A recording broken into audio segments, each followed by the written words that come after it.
ਅਗਲੀ ਖਬਰ ਵੱਲ ਚੱਲੀਏ। ਜੋ ਆਪਣੇ ਗੁਆਂਢੀ ਮੁਲਕ ਕੈਨੇਡਾ ਤੋਂ ਆ ਰਹੀ ਹੈਗੀ ਆ।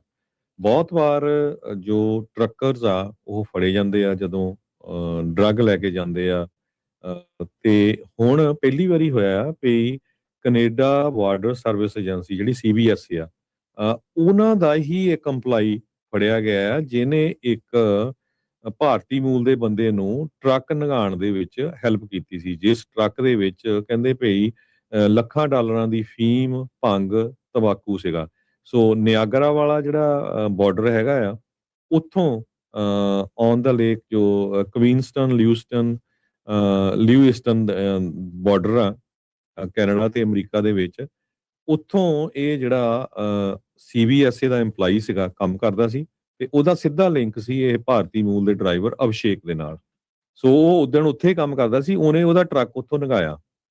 6 ਮਾਰਚ ਨੂੰ CBSA ਦੇ ਜੋ EMPLOYEE ਆ, ਡੈਨੀਅਲ ਨੋਟਾਰੀਆਨੀ, ਉਸਨੇ ਅਭਿਸ਼ੇਕ ਨਾਮ ਦੇ ਡਰਾਈਵਰ ਨੂੰ ਅਮਰੀਕਾ ਤੋਂ ਕੈਨੇਡਾ ਦੇ ਵਿੱਚ ਟਰੱਕ ਲੰਘਾਉਣ ਦੇ ਵਿੱਚ ਹੈਲਪ ਕੀਤੀ ਸੀ। ਉਸ ਟਰੱਕ ਦੇ ਵਿੱਚ ਲੱਖਾਂ ਡਾਲਰ ਦੀ ਫੀਮ, ਭੰਗ ਤੇ ਤੰਬਾਕੂ ਸੀਗਾ।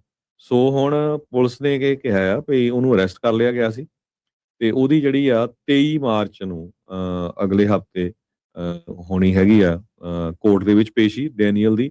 ਤੇ ਇਸੇ ਤਰ੍ਹਾਂ ਜੋ ਅਭਿਸ਼ੇਕ ਆ, ਉਹਦੀ 9 ਅਪ੍ਰੈਲ 2026 ਨੂੰ ਅਦਾਲਤ ਦੇ ਵਿੱਚ ਪੇਸ਼ੀ ਹੋਊਗੀ।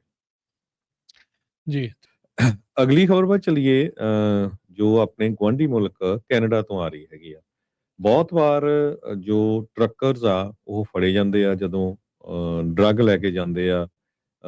ਤੇ ਹੁਣ ਪਹਿਲੀ ਵਾਰੀ ਹੋਇਆ ਵੀ ਕੈਨੇਡਾ ਬਾਰਡਰ ਸਰਵਿਸ ਏਜੰਸੀ ਜਿਹੜੀ CBS ਆ, ਉਹਨਾਂ ਦਾ ਹੀ ਇੱਕ EMPLOYEE ਫੜਿਆ ਗਿਆ ਆ ਜਿਹਨੇ ਇੱਕ ਭਾਰਤੀ ਮੂਲ ਦੇ ਬੰਦੇ ਨੂੰ ਟਰੱਕ ਲੰਘਾਉਣ ਦੇ ਵਿੱਚ ਹੈਲਪ ਕੀਤੀ ਸੀ। ਜਿਸ ਟਰੱਕ ਦੇ ਵਿੱਚ ਕਹਿੰਦੇ ਭਈ ਲੱਖਾਂ ਡਾਲਰਾਂ ਦੀ ਫੀਮ, ਭੰਗ, ਤੰਬਾਕੂ ਸੀਗਾ।